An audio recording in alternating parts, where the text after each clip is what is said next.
Hey guys, we are here today in the beautiful state of Maine, my home state, which I absolutely love. It's the first time I've been back in way too long, and it's beautiful.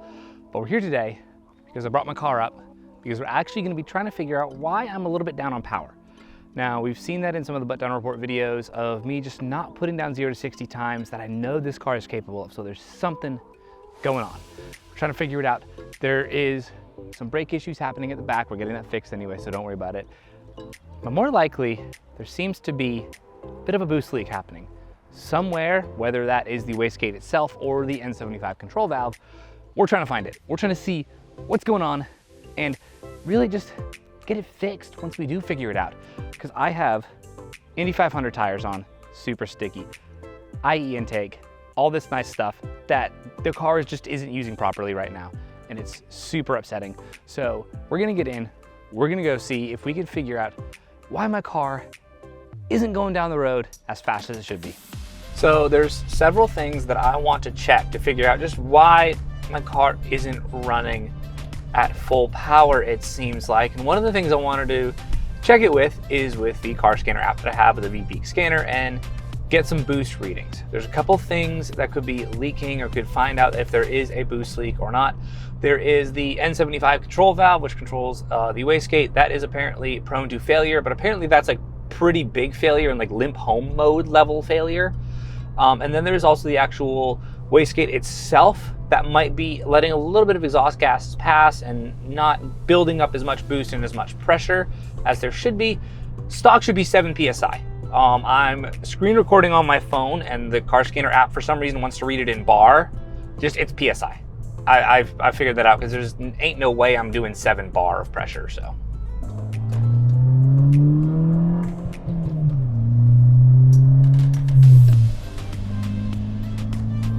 All right, so once we get up into gear, I'm gonna step on it and see what the boost gets up to. Right now, the highest I've seen is 5.5.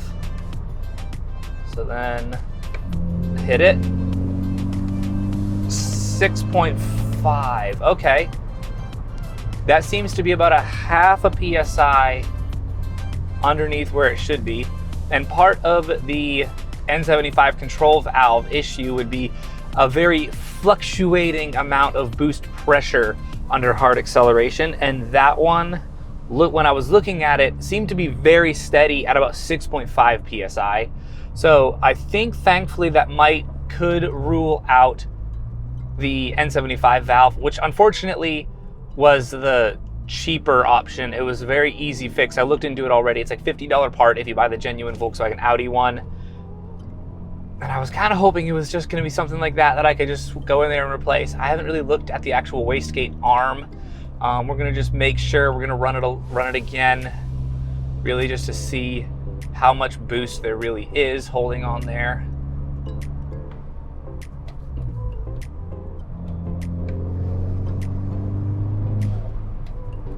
Yeah, 6.5 holds fairly steady.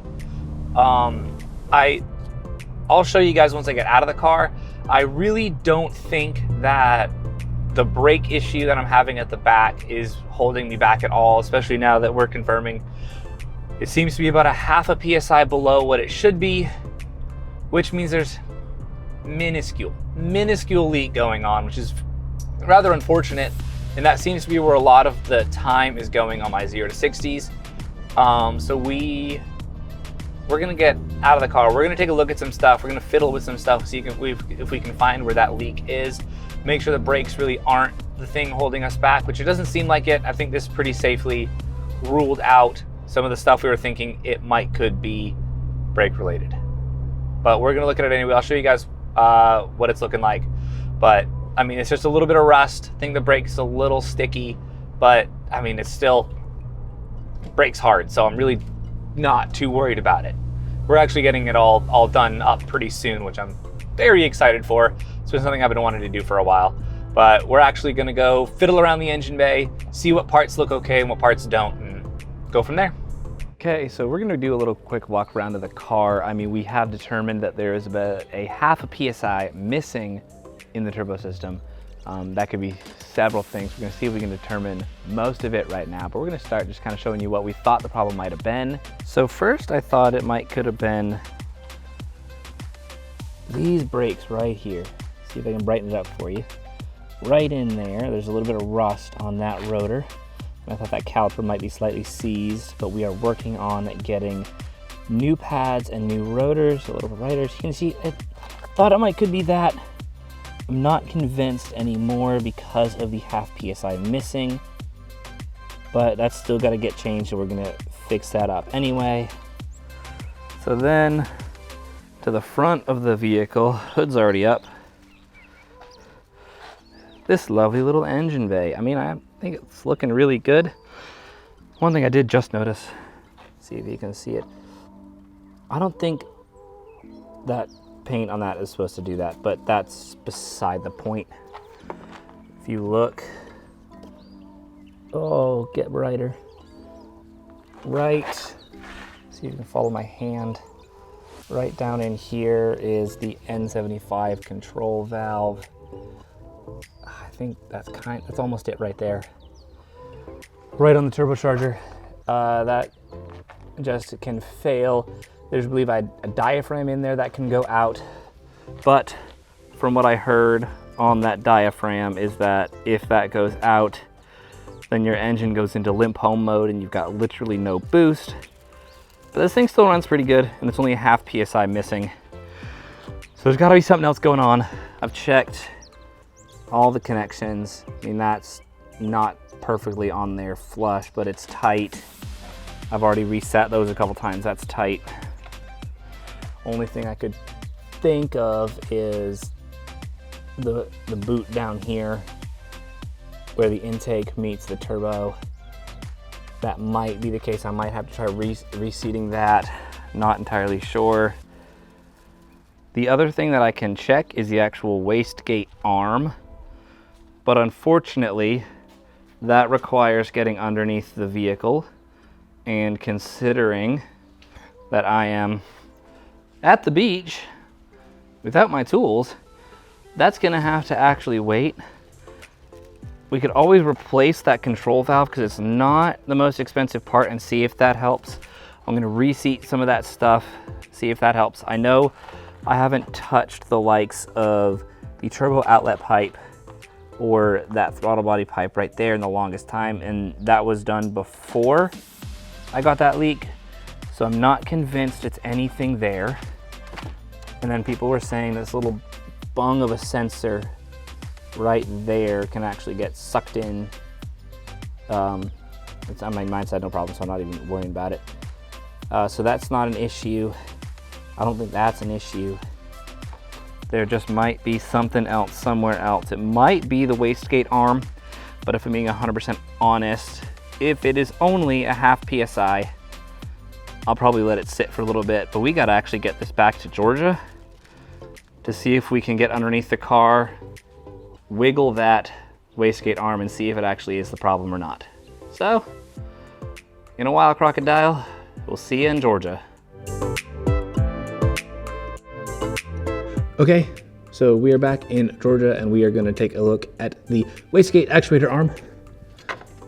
First thing you do is remove this shield above the passenger side drive shaft. There were two 17mm bolts. That's what got it off for me, at least.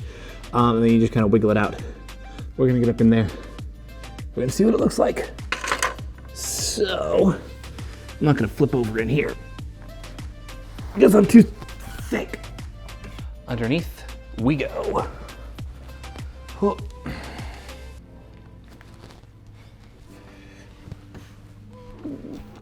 So you've got your drive shaft right here, and it looks like right up in there, that appears to be the actuator arm right there. So let's get up in there. Oh, hey, okay. All right, I'm gonna put the camera down for this. There actually appears to be no play in that arm. It really doesn't. That's making me think more and more. that it might be that N75 control valve, even though that one was supposed to be a lot more dire of circumstances. I know the diverter valve spacer, there's quite a bit of oil on it.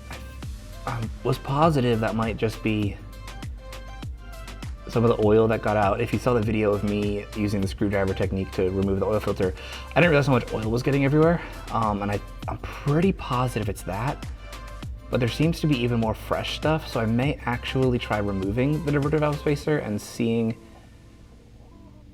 if that does anything, that gets the torque back. That'll actually have to be another video, I believe, because I'm not gonna lie, I've had a crazy couple weeks and haven't been able to film much. But if you want to come back with me,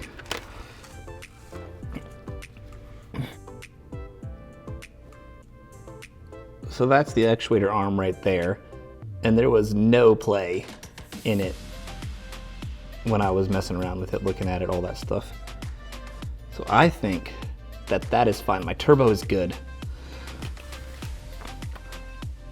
It might, oh, it's so bright. It might be the diverter valve spacer. That might be my slight loss of pressure. It might just be blowing by a touch. I'll have to get that looked out. It might also be the control valve. I will try this removal first just to see if that does anything. And then we'll go from there. If I still have a little bit of loss of pressure, I'm gonna replace the N75 valve because you can get a new one from Volkswagen for like 50 bucks. It's not bad. But that's gonna be separate videos. So that might be my culprit right there, but it might also be the other control valve on the top, which I don't think you can see from here. It's right there. Right there. Nice flicker too. Already. But that'll be another video. All right, guys, thank you so much for watching this video. This is a saga that is going to continue. We're gonna find where that half PSI of boost is going, whether that is the diverter valve spacer or the control valve. We're gonna get to it. We're gonna get to the bottom of it. And honestly, it's a little bit warm down here. I don't wanna stay down here for too much longer, but stay tuned. We are gonna get this problem solved. I promise, because we gotta get sub 6, 0 to 60 once we finally get a tune. That should be coming soon. So please follow along, share this with your friends, and I hope you have a great day. Please subscribe, and remember, Jesus loves you. Bye.